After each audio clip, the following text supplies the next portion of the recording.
আসসালামু আলাইকুম গাইস, কি অবস্থা সবার? আজকে আমি চলে এসেছি একটা ফালতু ফাঁকিবাজি ঝাঁকানাকা ব্লগ নিয়ে। তো আজকে আমি মুরগির মাংস রান্না করব।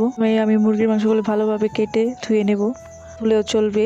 তো এখানে আমি ভালোভাবে ধুই নাই। এখানে আমি মরিচ ফাঁকি, আদা বাটা, রসুন বাটা, পেঁয়াজ বাটা, লবণ বাটা ইত্যাদি দিয়ে একদম কড়াভাবে মেখে নিয়ে এখন হালকা তেলে ভেজে নেব। দেখবেন কড়া কড়া ভাজা দিবেন না গাইস। এখন পুড়ে গেছে গাইস আমারটা, আপনারা পুড়েন না, নাহলে আপনারা বেশি পুড়েন মজা হইব। তো আমি এখানে আবার উঠাই নিতেছি। তো লাল লাল করে ভেজে নেবেন, পারলে পুইরা ফেলাইন গাইস। ওই যে একটা রানের অংশ রয়েছে, ওইটা আমি খেয়ে ফেলাইছিলাম গাইস। এখানে আলুগুলোকে একদম ভাজতে ভাজতে ভাজতে ভাজতে একদম পুইরা ফেলাবেন গাইস, একদম কালা কয়লা করে ফেলাবেন। আমারটা লাল হয়ে গেছিলো, তো আমি উঠাই নিছি।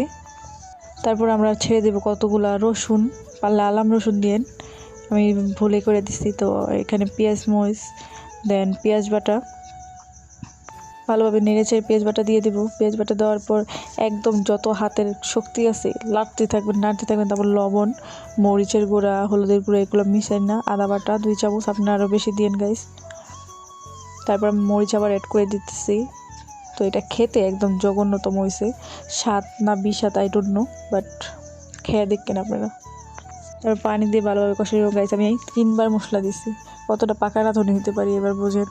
তারপর আমি গরম মশলা ফাঁকি দিয়া মাংসগুলা দিয়া ইচ্ছা মতো একদম যতক্ষণ মন চায় লাড়তেই থাকবেন যতক্ষণ পর্যন্ত না নিচে পোড়া লাগে যাবে আমার মতন। দেখেন তো আমারটা পোড়া লেখা ডান, তাই আমি পানি দিয়ে দিছি যেন পোড়া পোড়া একটু গন্ধ আসে, স্মেল আসে। তো স্মোকে এরপর আমি জিরা বাটা দিয়ে দিছি, জিরা ফাঁকে। তো গাইস দেখেন কি জঘন্যতম রান্না হয়েছে, যা কেউ খাইতে পারে নাই। শেষমেশ আমি একলা গিলছি গাইস।